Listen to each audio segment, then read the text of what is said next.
Hello दोस्तों, इस video में मोस्ट रिपीटेड क्वेश्चन की जो सीरीज चल रही है, सीरीज का नंबर है अपने 2, उसके क्वेश्चन करा रहे हैं। तो आप देखोगे एसएससी और रेलवे के जो मोस्ट रिपीटेड क्वेश्चन है जो 3 से 4 बार पूछे गए, वो करा रहा हूँ। ठीक है, आप ये देख सकते हो। ठीक है, जो आपके नेक्स्ट जो एग्जाम है 2026 के, सभी एग्जाम्स के लिए इंपॉर्टेंट बन सकते हैं। ठीक है, तो इसमें मैंने क्या कर रखा है, आपको पहले क्वेश्चन बताया, फिर उससे रिलेटेड अदर इंपॉर्टेंट फैक्टर बताऊंगा जो आपके नेक्स्ट एग्जाम के लिए इंपॉर्टेंट बन सकती है। ठीक है, जैसे करंट का क्वेश्चन बता देता हूँ, जो आपको अभी वो वुमेन प्रीमियर लीग हुई थी ना, उससे क्वेश्चन पूछा गया था। ठीक है, तो उसके सारे जो टाइप बता देता हूँ किसी किसी के थे। 2026 में उसका विनर कौन रहा था, ये क्वेश्चन था उसका। ठीक है, तो मैंने क्या किया था, उसमें सारे टाइप कवर कर लिए। कौन सा संस्करण था, 13। तीसरा क्वेश्चन संस्करण था। फर्स्ट में कौन सा जीता था, मुंबई इंडियंस जीती थी। सेकंड में आरसीबी जीती थी। वापस फोर्थ थर्ड में कौन जीती, अपने मुंबई इंडियंस जीती थी। हर बार कौन हार रहा था, अपने दिल्ली कैपिटल्स। ये जितने भी क्वेश्चन इससे रिलेटेड मैंने सब बता दिया आपको। क्या पता अगर 2025 से 26 से 24 से आपको पता है कि एसएससी रेलवे का जो ट्रेंड है वो 1 या 2 साल पुराना, 2-3 साल पुराना भी अगर करंट पूछ सकता है, तो ऐसे सारे क्वेश्चन जो रिपीटेड की श्रेणी में, वो इस वीडियो में मैंने आपको कराने का प्रयास किया है। ठीक है, तो वीडियो अच्छी लगी तो वीडियो को लाइक, चैनल को सब्सक्राइब कर देना और अपने दोस्तों तक शेयर कर देना, क्योंकि इसमें क्या है, हम वो ही क्वेश्चन लाए हैं जो रिपीटेड क्वेश्चन की सीरीज में। अगर आपको एक भी क्वेश्चन बकवास लगे तो आपको वीडियो को जो इच्छा हो जो कमेंट कर सकते हो। ठीक है, तो बिना देर के वीडियो को स्टार्ट करते हैं। फर्स्ट क्वेश्चन पूछा गया था कीर्ति स्तंभ। ठीक है, तो क्वेश्चन था हमारा, प्रसिद्ध कीर्ति स्तंभ किस किले में स्थित है। तो ये चित्तौड़ के किले में स्थित है, और चित्तौड़ का किला राजस्थान में स्थित है। ठीक है, इसे मेवाड़ का किला भी जाना जाता है। ठीक है, और इम्पोर्टेंट अगर जानकारी आप देखोगे तो आप देखोगे यह 22 मीटर ऊंची 7 मंजिल मीनार होती है, जिसे 12वीं शताब्दी में एक जैन व्यापारी जीजाजी के थोड़ द्वारा बनवाया गया था। यह प्रथम जैन तीर्थंकर आदिनाथ, जिसे ऋषभ देव के नाम से भी जाना जाता है, को समर्पित है। जबकि आप देखोगे जो विजय स्तंभ है ये अलग है, विजय स्तंभ महाराणा कुंभा द्वारा बनवाया गया है, जबकि कीर्ति स्तंभ किसके द्वारा, जीजोजी केथोड़ द्वारा बनाया गया है। ठीक है, दोनों प्रश्न अलग अलग है। ठीक है, आप याद रख सकते हो। ठीक है, नेक्स्ट क्वेश्चन देखेंगे हम। तो आप देखोगे जो नेक्स्ट क्वेश्चन पूछा गया था, वो पूछा गया था दिल्ली के लाल किले से क्वेश्चन था हमारा। ठीक है, तो क्वेश्चन था, दिल्ली में लाल किले का निर्माण किसके द्वारा करवाया गया था। तो ये बादशाह शाहजहां द्वारा कराया गया था, जिसका निर्माण 1638 से 1648 के बीच हुआ था, जब शाहजहां ने अपनी राजधानी आगरा से दिल्ली, जिसे शाहजहानाबाद के नाम से स्थान, उस टाइम को दिल्ली को शाहजहानाबाद के नाम से जाना जाता है। ठीक है, वहाँ स्थानांतरित की थी जब। ठीक है, इसके मुख्य वास्तुकार कौन से हैं, उस्ताद अहमद लाहौरी है, जिन्हें ताजमहल का भी डिजाइन तैयार किया था। ठीक है, तो इसमें जो रिपीटेड क्वेश्चन में जो आप देखोगे, तो एक तो शाहजहां द्वारा बनवाया गया था। ठीक है, और दूसरा आगरा से दिल्ली आने के बाद बनवाया था दूसरा, और तीसरा ये है कि इसका जो वास्तुकार जो आर्किटेक्चर वो कौन है। इन तीनों से हमेशा क्वेश्चन, हमेशा 3 से 4 बार ऐसे अलग अलग टाइप से क्वेश्चन पूछ सकता है। ठीक है, तो आप इसे पढ़ लेना। ठीक है, तो नेक्स्ट क्वेश्चन देखेंगे हम। तो अब नेक्स्ट क्वेश्चन जब आप देखोगे, तो आप देखोगे जो क्वेश्चन था हमारा, आभूषणों में जो मिश्रण किया जाता है ना अलग अलग धातुओं का, उससे क्वेश्चन था हमारा। ठीक है, तो क्वेश्चन था हमारा, आभूषण बनाने के लिए सोने में आमतौर पर कौन सी धातु मिलाई जाती है। क्योंकि आप देखते हो कि सोना नरम होता है, इसमें कुछ कुछ मिलावट की जाती है। ठीक है, तो आप देखोगे तांबा मिलाया जाता है। क्यों, तांबा भी होता है पीले रंग का, और सोना भी होता है पीले रंग का, तो उसमें कुछ दिखाई नहीं दे। क्यों, क्योंकि जो आप सोना देखोगे जो वो नरम होता है, जो 24 कैरेट का जो सोना होता है वो नरम होता है। उसे कठोर बनाने के लिए उसमें कुछ मात्रा तांबे की मिलाई जाती है। ठीक है, कॉपर की इंग्लिश में कहते हैं। ठीक है, तो शुद्ध सोना 24 कैरेट का बहुत नरम होता है, जिससे आभूषण नहीं बनाए जा सकते। मजबूती देने के लिए इसमें तांबा, चांदी, जस्ता ऐसी धातुएं मिलाई जाती है। ठीक है, आमतौर पर जो आभूषण बनते हैं वो 22 कैरेट सोने के बनाए जाते हैं, जिसमें 91.6% के लमसम तो सोना होता है, और 8.4 के लमसम क्या होता है, उसमें अदर मेटल्स मिलाए जाते हैं। ठीक है, नेक्स्ट क्वेश्चन देखेंगे हम। तो अगर नेक्स्ट क्वेश्चन आप देखोगे, तो जो पूछा गया था वो पुस्तक से क्वेश्चन पूछा गया था। आप जानते हो कि 3 से 4 क्वेश्चन हमेशा रेलवे और एसएससी के अंदर, एक तो एग्जाम, एक तो किताबों से, और एक ना डेट से, कौन सा उत्सव को बनाया जाता है, और आर्टिंग से, इससे क्वेश्चन हमेशा मिलते रहते हैं। ठीक है, तो क्वेश्चन था हमारा, मैंने रामायण दास लेसिस जो पुस्तक उससे क्वेश्चन पूछा गया था। ठीक है, तो क्वेश्चन था हमारा, मैंने रामायण मेंसी लेंसन पुस्तक किसकी द्वारा लिखी गई है। तो ये अपने आनंद नीलकांतन द्वारा लिखी गई है।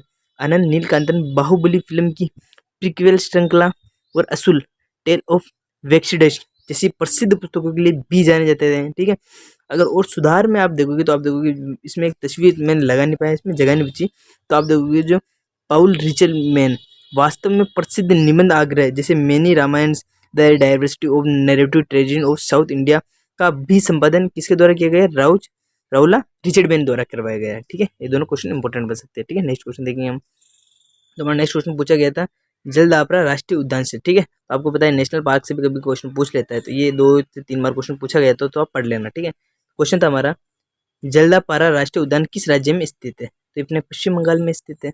अगर इसके इंपॉर्टेंट फैक्ट में अगर आप जाओगे किसके लिए फेमस है, ठीक है, यह उद्यान एक सींग वाले एशियाई गेंडों के लिए प्रसिद्ध है। यह हिमालय की तलवटी में तोरस नदी के किनारे पर स्थित है, ठीक है। इसमें जो दो क्वेश्चन बन सकते हैं, एक तो जलदापाड़ा कहाँ स्थित है, राज्य ये हो गया, किसके लिए फेमस है, एक एशियाई गेंडों के लिए फेमस है, और नदी पूछे तो तोरस नदी। ये तीन क्वेश्चन अलग अलग में पूछे जा सकते हैं, ठीक है। नेक्स्ट क्वेश्चन देखेंगे। तो नेक्स्ट क्वेश्चन देखोगे तो आप पूछा गया था अपने अर्थव्यवस्था में जो पंचवर्षीय योजना से क्वेश्चन पूछा गया था। अभी आपने देखा कि 10 क्वेश्चन लमसम इकोनॉमिक्स से अभी दिल्ली पुलिस में क्वेश्चन पूछा गया था, ठीक है। तो इसमें इंपोर्टेंट बन सकती है पंचवर्षीय योजना, तो पढ़ लेना आपने, ठीक है। 12 के लमसम। प्रथम पंचवर्षीय योजना 1951 से 56 के दौरान भारत के प्रधानमंत्री कौन थे, तो वो तो सबको पता है, जवाहरलाल नेहरू थे। अगर इसके इंपोर्टेंट फैक्ट में आप देखो तो यह मॉडल किसका था, यह मॉडल हेरोल्ड डोमर मॉडल पर आधारित था, जिसका मुख्य लक्ष्य क्या था, कृषि का विकास करना था। और प्रमुख उपलब्धियां क्या हासिल की थी इन्होंने, इसी दौरान उन्होंने भाखड़ा नागल बांध जैसे अनेक बांधों की नींव भी रखी थी।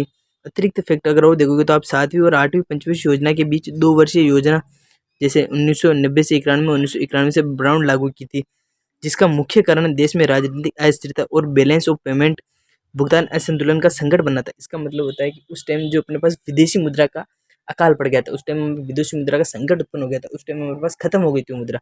इसी के कारण उसे नींव पे हमारी छुट्टी लेनी पड़ी, 2 साल का जो गैप लेना पड़ा, इसलिए इसलिए उसे उदारीकरण, नेशनलाइजेशन और प्राइवेटाइजेशन तीनों की हमें जरूरत पड़ गई थी, ठीक है। नेक्स्ट क्वेश्चन देखेंगे हम।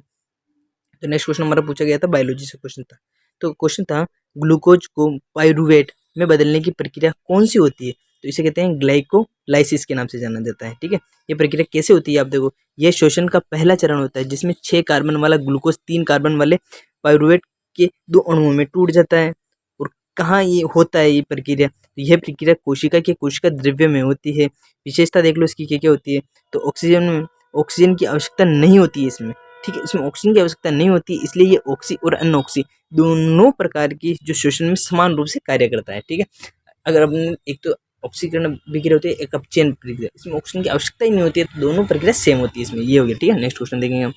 तो अगर हम नेक्स्ट क्वेश्चन देखोगे तो हमारा पूछा गया था भौतिक विज्ञान से, ठीक है। इसमें जो क्वेश्चन था हमारा न्यूमेरिकल था। इसमें देखोगे तो एक कार विराम अवस्था में शुरू होकर 5 सेकंड में 10 मीटर वेग प्रति वेग से प्राप्त कर रही है, तो इसका त्वरण क्या होगा, तो इसका त्वरण होगा 2 मीटर प्रति सेकंड।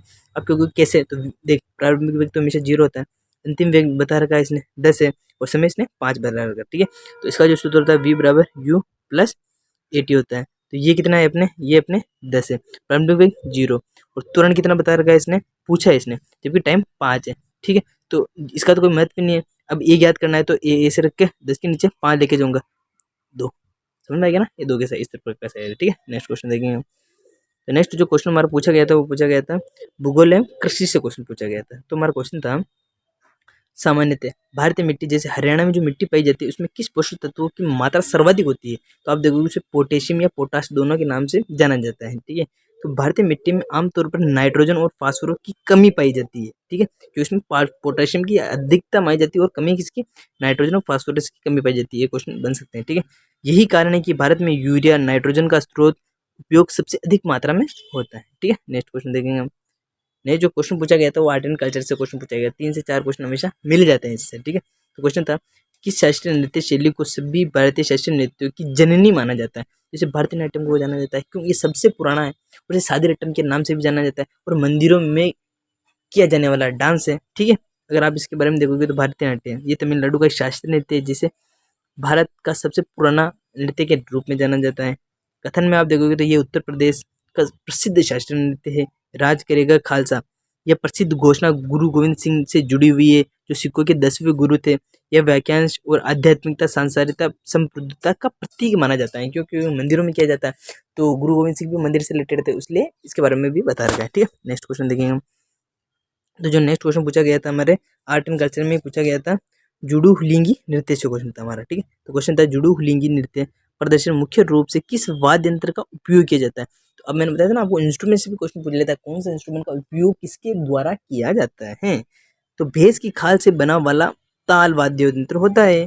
राज्य में देखोगे तो कहाँ होता है, तो आप देखोगे यह पारंपरिक मुख्य रूप से कर्नाटक के उत्तरी भागों में लोकप्रिय माना जाता है। वाद्य यंत्र देख लो आप, कुलिंगी एक गोल ड्रम होता है, वो ऐसा नहीं होता, ऐसे होता है, ठीक है, गोल ड्रम होता है। कलाकार इसे हाथों या छड़ी के माध्यम से बजाता है और अद्भुत गति और ले के साथ नृत्य करता रहता है, ऐसे डम डम डम एक चलेगा, एक नृत्य करता रहेगा, ठीक है। अब कौन से अवसर पर मनाया जाता है वो भी क्वेश्चन बन सकता है। तो अब देखो, इसे अवसर जैसे त्योहारों, सामाजिक उत्सव के दौरान प्रदर्शित किया जाता है। इसका मतलब है इसको जब भी आपके कोई सामाजिक होली हुई, कुछ भी उत्सव हो जाता है, तो अपने उत्साह वर्धन के लिए इसका उपयोग किया जाता है, ठीक है। नेक्स्ट क्वेश्चन देखेंगे हम। तो नेक्स्ट क्वेश्चन आप देखोगे तो हमारा भारतीय मौद्रिक नीति से क्वेश्चन पूछा गया था, इंग्लिश में से मॉनेटरी पॉलिसी कहते हैं, ठीक है। अगर आप इसमें देखोगे तो कितने मेंबर होते हैं, इसमें 6 मेंबर होते हैं, 3 तो आरबीआई के और 3 राज्य सरकार के होते हैं, ठीक है। एक होता है इसका गवर्नर होता है, याद रखना उस। भारत में मुद्रा आपूर्ति और मौद्रिक नीति का नियंत्रण करने के लिए कौन सा संगठन जिम्मेदार होता है? तो मैंने बोला आरबीआई, क्योंकि आरबीआई के 3 होते हैं और 3 राज्य सरकार, केंद्र सरकार के होते हैं, ठीक है। और इंपॉर्टेंट फैक्ट देखोगे तो आरबीआई की स्थापना 1 अप्रैल 1935 को हिल्टन यंग कमेटी की सिफारिश पे की गई थी, ठीक है। और 1937 में पहले इसका वो जो था ना मुख्यालय, वो था अपने कोलकाता, लेकिन 1937 में 2 साल बाद में इसका जो मुख्यालय वो अपने मुंबई लेके आ गए थे, ठीक है। मुख्यालय इसका वर्तमान मुंबई मुख्यालय में है। कार्य देखोगे तो इसका कार्य क्या है?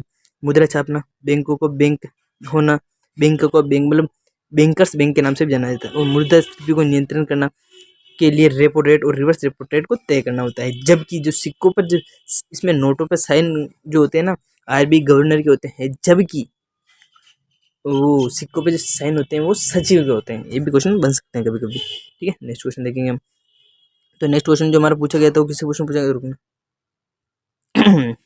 तो हमारा वापस क्वेश्चन पूछा गया था, महाराष्ट्र का नृत्य कौन सा? महाराष्ट्र का त्योहार दीप महोत्सव के बारे में क्वेश्चन था, ठीक है। मैंने बोला था 3 से 4 क्वेश्चन हमेशा आते रहते हैं, तो ये देखो आते जा रहे हैं, ठीक है। महाराष्ट्र में औषधि अमावस्या मुख्य रूप से किसे समर्पित है? ये इसे किसे अदर नाम से जाना जाता है? तो इसे दीपों की पूजा के नाम से जाना जाता है। गटारी अमावस्या, 2 प्रकार की अमावस्या होता है, एक तो धार्मिक अलग अलग नाम से जाना जाता है, ठीक है। तो आप देखोगे महाराष्ट्र में इसे गटारी भी कहा जाता है। ये श्रावण मास में शुरू होने से ठीक पहले आता है, जिसमें लोग मांसाहार और मंदिरों का त्याग करने से पहले दावत करते हैं। जो अपने मांस को छोड़ने से पहले पहले दावत रखते हैं, उसके बाद छोड़ देते हैं, इसका मतलब होता है इस टाइम को, ठीक है। धार्मिक महत्व देख लो इसमें। इस दिन घर के सभी दियों को साफ करके उनकी पूजा की जाती है और अज्ञानता के अंधेरे को दूर करने का प्रतीक माना जाता है। अज्ञानता दूर होगी कैसे? अभी आप देखोगे कोई मांस मच्छी खाता है, अपना अज्ञान है इसलिए खा रहा है, तो अज्ञानता का प्रतीक माना जाता है, तभी तो उससे पहले इसके पहले हमेशा मांस को छोड़ दिया जाता है, ठीक है। नेक्स्ट क्वेश्चन देखेंगे हम। जो मैं नेक्स्ट क्वेश्चन पूछा गया था वो पूछा गया था, चंद्रमा पर वस्तु का भार कितना क्या हो सकता है? इससे क्वेश्चन था। तो अब देखो, यदि पृथ्वी पर किसी वस्तु का भार 60 किलोग्राम है, तो चंद्रमा की सतह पर इसका भार कितना होगा? 10 ग्राम होगा। क्यों? अब आप देखोगे जो पृथ्वी है उसकी तुलना में उसका 1/6 ग्राम कहाँ होता है? अपने चंद्रमा पे होता है। तो यहाँ पर कितना था? 60, 60 को भाग दो 6 से, कितना बचेगा? 10। तो चंद्रमा पृथ्वी की तुलना में कितना होगा? 10 होगा। ऐसे क्वेश्चन आता है। कारण देख लो इसका, चंद्रमा का गुरुत्वाकर्षण बल पृथ्वी की गुरुत्वाकर्षण बल का 1/6 भाग होता है, मैंने बता दिया था। इसका जो शुद्ध चंद्रमा का जो भार होता है 1/6, वो पृथ्वी का भाग होता है, ठीक है। और अगर इम्पोर्टेंट फैक्ट अगर आप देखना चाहते हो तो आप देखोगे किसी वस्तु का द्रव्यमान कभी नहीं बदलता है, केवल भार गुरुत्वाकर्षण के कारण बदलता है, ठीक है। नेक्स्ट क्वेश्चन देखेंगे हम। तुम्हारा नेक्स्ट क्वेश्चन पूछा गया था खगोलीय पिंड से क्वेश्चन पूछा गया था, ठीक है। तुम्हारा क्वेश्चन था, सूर्य और चंद्रमा निम्नलिखित में से किसके भाग है? तो ये अपने खगोलीय पिंड के भाग है। और इम्पोर्टेंट अगर फैक्ट देखोगे तो आप देखोगे सूर्य, यह हमारे सौर मंडल के केंद्र का स्थित एक तारा है। और चंद्रमा देखो, यह पृथ्वी का एकमात्र प्राकृतिक उपग्रह है, ठीक है। मतलब प्रकृति के अनुसार है, अपना नहीं है, ठीक है। खगोलीय पिंड देख लो आप, अंतरिक्ष में मौजूद सभी प्राकृतिक वस्तुएं जैसे तारे, ग्रह, उपग्रह और धूमकेतु खगोलीय पिंड कहलाते हैं, ठीक है। आप देखोगे जो नेक्स्ट क्वेश्चन पूछा गया था, हमारे भारत में खनिज संसाधन से क्वेश्चन पूछा गया था, ठीक है। क्वेश्चन था हमारा, भारत में निम्नलिखित में से किस खनिज की कमी है और अपनी औद्योगिक मांग को पूरा करने के लिए उसे आयात पर निर्भर करना पड़ता है? किस आयात पर निर्भर करना पड़ता है? तो अपने मैग्नीज पर निर्भर करना पड़ता है। अगर आप देखोगे तो छवि की मैग्नीज की तस्वीर दे लिखी थी, लेकिन इसमें मान नहीं पाई। तो आप देखोगे, लेकिन तकनीकी रूप से भारत में मैग्नीज का उत्पादन भी होता है। भारत सबसे ज़्यादा कॉपर, तांबा, लिथियम और कच्चे तेल का आयात करता है, ठीक है। और इम्पोर्टेंट फिर देखोगे तो लोह अयस्क, भारत लोह अयस्क के मामले में आत्मनिर्भर है, जिसका निर्मात भी, हाँ आ रहा हूँ। लोह अयस्क, भारत लोह अयस्क के मामले में आत्मनिर्भर है, जिसका निर्यात भी करता है, ठीक है। बॉक्साइट के बारे में आप देखोगे तो यह एल्यूमिनियम का एक मुख्य अयस्क है, और भारत में इसके विशाल भंडारे विशेष रूप से ओडिशा में मौजूद मिलते हैं, ठीक है। तो आज का हमारा लास्ट क्वेश्चन खत्म होता है। वीडियो अच्छी लगी तो वीडियो को लाइक, चैनल को सब्सक्राइब कर दे, अपने दोस्तों तक शेयर कर दे, ठीक है। क्योंकि ऐसी सीरीज हम टोटल 15 लाएंगे, ठीक है। जिसमें आप देखोगे हम क्या करेंगे, रिपीटेड क्वेश्चन लाएंगे जो 3 से 4 बार रिपीट हो रखे हैं, ठीक है। इसमें हम पहले क्वेश्चन बताएंगे किस टॉपिक से पूछा गया था, फिर उससे रिलेटेड अदर इंपॉर्टेंट फैक्ट बताएंगे जो आपके नेक्स्ट एग्जाम में आपके लिए हेल्पफुल बन सकते हैं, ठीक है। अगर अच्छी नहीं लगे तो भी कमेंट में बताओ ताकि हम इसको इम्प्रूव करने की भी कोशिश करेंगे, ठीक है। बाय।